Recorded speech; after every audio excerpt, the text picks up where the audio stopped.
Would you raise your hand, please? Do you solemnly swear the testimony you're about to give in the matter now pending shall be the truth, the whole truth, and nothing but the truth? Yes, ma'am. Would you please state your full name? I'm Jeffrey Edward Epstein, and my residence address is 6100 Red Hook Boulevard in Virgin Islands. Have you ever been convicted of a crime? Yes. The sex crimes of millionaire financier Jeffrey Epstein are appalling. I was unaware that I was going to be alone with him. I thought I was going to die. More than 100 vulnerable teenagers and young women trapped in his depraved web. He started touching himself. Tonight, the Epstein Files, the latest on who knew what in the biggest sex trafficking ring in history. His elite circle of the wealthy and powerful on notice as thousands of damning new court documents are unsealed. They will contain the names of people associated with Jeffrey Epstein. Prince Andrew and the former President Bill Clinton have been named. More are expected to come out. In the last few weeks, they've linked Epstein to some very famous names and exposed some very sordid details. There are videos that exist. We've been investigating this scandal since Jeffrey Epstein's death in 2019. This is where Jeffrey Epstein served his sentence. That he can still shock is extraordinary. I won't stop fighting. I will never be silenced. As you'll see, this monster's tentacles continue to reach from beyond the grave. For years, the name Jeffrey Epstein has hovered over headlines like a shadow that refuses to fade. Courtrooms went quiet, documents were sealed, and yet the story never ended. It only waited. Then, without warning, thousands of pages of legal records resurfaced, dropping into the public space like a loaded weight. Names, dates, connections. Not answers, just enough information to reopen wounds and raise the same unsettling question people have been asking for more than a decade. What are we still not being allowed to see? What most people call the Epstein Files aren't a single secret folder hidden in a vault. They are fragments of lawsuits, depositions, emails, flight logs, and court exhibits spread across years of civil litigation. Many of them come from a case filed by Virginia Giuffer, one of Epstein's most prominent accusers, who said she was trafficked to powerful men while she was still a teenager. Her lawsuit wasn't a criminal trial. It was a civil case. And that difference matters more than most people realize. Epstein didn't start out as a monster in the public eye. He built an image of wealth, intelligence, and influence. He moved easily through elite spaces, private planes, exclusive islands, billionaires' homes. He donated money. He hosted important people. And for a long time, those doors stayed closed to scrutiny. The power imbalance was baked in from the start. Young girls with no influence. A man surrounded by lawyers, money, and protection. There were warning signs early on, quiet settlements, victims paid to stay silent, a controversial plea deal in 2008 that allowed Epstein to avoid federal charges and serve minimal jail time. That deal didn't just end a case, it buried evidence. Records were sealed, testimony was locked away, and the public was told the matter was closed. But it was. Years later, as civil cases continued, judges faced a problem. The records contained sensitive details about victims, witnesses, and third parties who were never charged with crimes, so they approved redactions, black bars over names, pages sealed entirely, legally justified but devastating to public trust. Every blackout fueled suspicion. Every release felt incomplete. When Epstein died in jail in 2019, the criminal case against him ended instantly. No trial, no verdict, no final accounting. What remained were the files, still sealed, still redacted, still legally tangled. And every time a new batch was released, outrage followed. Not because the documents revealed everything, but because they clearly didn't. And buried in those pages was proof that the full story was never meant to be seen all at once. If this already feels unsettling, it's about to get worse, because the next chapter reveals how these documents actually became public, and why their release was never guaranteed in the first place. Like the video, subscribe to Crime Decoder, share this with someone who still thinks the Epstein story is over, and drop a comment. The reason these documents exist at all comes down to a legal path most people don't fully understand. After Epstein's criminal case stalled, civil lawsuits became the only way victims could force answers into the open. Civil court doesn't decide guilt the way criminal court does. Instead, it decides liability. That difference is why so much information entered the record without ever being tested in front of a jury. In civil discovery, both sides are required to share evidence. Emails, depositions, internal records, travel logs. That process creates mountains of paperwork, much of it never intended for public release.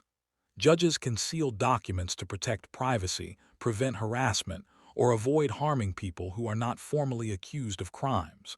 In the Epstein-related cases, judges did all three. One of the most important figures in this phase was Virginia Giuffre. Her lawsuit against Ghislaine Maxwell forced open years of sealed material, but even then the court didn't simply dump everything online. Each document had to be reviewed line by line. Names were evaluated. Context mattered. Some people mentioned were already public figures. Others were private individuals. Some names appeared only once without evidence of wrongdoing. The court's job wasn't to satisfy public curiosity. It was to follow the law. That legal caution is where frustration exploded. Every time a document was released, it felt like someone had taken a marker and erased the most important parts. Names replaced with initials, entire pages missing, references that led nowhere. To the public, it looked like protection. To the court, it was procedure. And then there was timing. These files didn't surface because someone suddenly chose transparency. They came out after years of motions, appeals, and pressure from media organizations, arguing that the public had a right to see what was already discussed in open court. Judges didn't agree all at once. Some releases were delayed for years.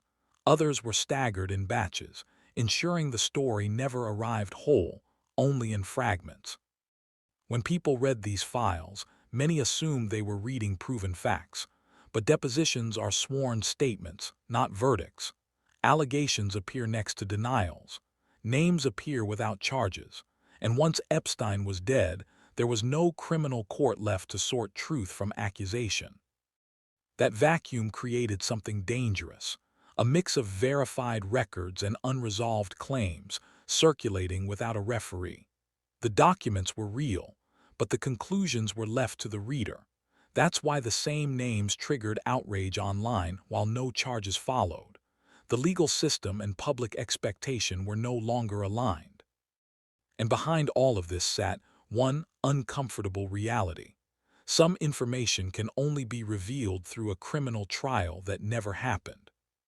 In the next chapter, we're going to walk through what these files actually contain, what they do not contain, and why confusing the two has reshaped the entire Epstein conversation. Like the video, subscribe to Crime Decoder, share this with someone following the Epstein story, and leave a comment. When people finally opened the Epstein files, many expected a clean list, names on one side, crimes on the other. What they found instead was something far more disturbing and far more confusing. The documents didn't deliver closure. They delivered context without conclusions. Most of the material comes from depositions. These are sworn statements given under oath, often behind closed doors, long before any judge or jury weighs in. In these statements, accusers describe what they say happened to them. Witnesses describe what they claim to have seen. Lawyers ask questions designed to protect their clients, not uncover moral truth. That means the files contain allegations, denials, second-hand accounts, and references to people who were never accused of committing a crime. This is where public perception fractured. A name appearing in a deposition does not mean guilt. Sometimes it means someone attended a party. Sometimes it means they were mentioned in passing. Sometimes it means an accuser claimed something that was never tested in court. The files rarely provide full context. They assume a legal reader, not a viral audience. The most explosive reactions came from flight logs and contact lists. Epstein's private planes flew often. His address books were full. Powerful people crossed his path because he made it easy to cross his path. That overlap between access and accusation became fuel for speculation. Social media collapsed all nuance into a single assumption: presence equals participation. But legally, that assumption doesn't hold. Another layer that complicated everything was redaction inconsistency. Some names were blacked out in one document but visible in another. That wasn't favoritism, it was timing. Different judges, different rulings, different privacy arguments. To the public, it looked chaotic. To the legal system, it was procedural. Then there's what's missing. Entire sections remain sealed, not because they name powerful people, but because they contain identifying details about victims who never asked to be public figures. Judges have repeatedly stated that protecting victims outweighs public curiosity. That protection, however, came at a cost. It deepened the belief that something darker was being hidden. Epstein's death intensified that belief. With no criminal trial, no cross-examination, and no verdict, the files became the only remaining artifact of the case. They weren't designed to carry that weight, but they were forced to. And as the documents circulated, something irreversible happened. The public began treating legal evidence like a puzzle meant to be solved online. Names trended, reputations shifted, but the courts stayed silent, bound by rules that don't move at the speed of outrage. The truth is uncomfortable. The Epstein files reveal how much power, money, and secrecy can distort justice, without actually delivering justice themselves. Next, we'll look at the final stage of this story. What happened in court after these releases, why accountability stalled, and why this case still refuses to end. Like the video, subscribe to Crime Decoder, share it with someone digging through these documents, and drop a comment. By the time the Epstein files reached the public, the courtroom battles that created them were already winding down. There was no dramatic trial waiting at the end of the road. No moment where a jury would sit, listen, and decide who was telling the truth. What followed instead was a quiet legal conclusion that felt deeply unsatisfying to anyone hopping for accountability. Ghislaine Maxwell's criminal trial became the closest thing to justice the system could still offer. Prosecutors focused narrowly on what they could prove beyond a reasonable doubt: that Maxwell helped recruit, groom, and traffic underage girls for Epstein. The case did not attempt to prosecute every rumor, every name, or every connection in the files. It stayed focused, almost painfully so. In 2021, Maxwell was convicted. In 2022, she was sentenced to 20 years in federal prison. For many people, that verdict felt too small for the size of the scandal. Epstein himself was gone. Legally, his case died with him. No posthumous trial, no public testimony, no cross-examination of witnesses. Civil cases against his estate resulted in settlements, not findings of guilt. Money changed hands. Survivors received compensation, but settlements are not confessions. They are closures without answers. The courts repeatedly emphasized a hard truth: the legal system cannot prosecute rumors or public suspicion. It can only act on evidence that meets a strict standard. Many of the names discussed online never crossed that threshold. Some were never investigated. Others were investigated quietly, with no charges filed.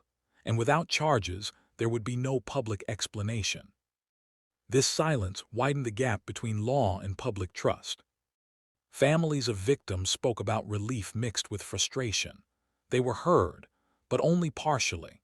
The broader community reacted with anger, disbelief, and a growing sense that power still shields itself. Every new document release reopened wounds rather than healing them. Judges acknowledged the public's interest but stood firm. Transparency, they said, does not mean exposure without limits. The law moved slowly, deliberately, and without emotion. The public moved fast, fueled by outrage and unanswered questions. And so the Epstein case settled into a strange afterlife, officially closed, emotionally unresolved, legally documented yet morally unfinished. In the final chapter, we'll confront the question that refuses to disappear. If the legal process has ended, why does this story keep coming back? And what does that say about justice itself? Like the video, subscribe to Crime Decoder, share it with someone who still feels this case never truly ended, and leave a comment. Long after the courtrooms emptied and the headlines moved on, the Epstein files remained, not as a finished story but as a reminder of something broken. Officially, the legal process reached its end. Epstein is dead. Maxwell is serving time. Civil cases are settled. On paper, the system did what it could. But emotionally, culturally, and morally, the case never found an ending that felt complete. The reason this story keeps resurfacing isn't because of new crimes or new charges. It's because the files expose the limits of justice when power, wealth, and secrecy collide. They showed how much of the truth can exist without ever becoming legally actionable, how victims can speak under oath and still never see a full public reckoning, how documentation can survive while accountability does not. Every time a new batch of records is released, the same cycle repeats: outrage, speculation, disappointment, not because the documents are empty, but because they confirm what many already feared, that the system is built to move carefully even when the public wants speed. That protecting due process often means withholding emotional closure, and that once a central figure dies, entire avenues of truth close forever. Judges have been clear.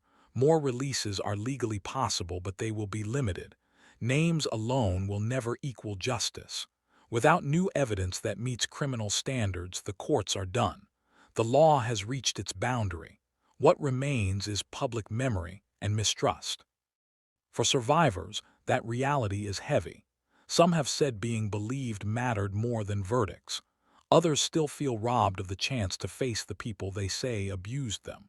Their stories exist in records that may never be fully unsealed. Their trauma is preserved in footnotes and redactions.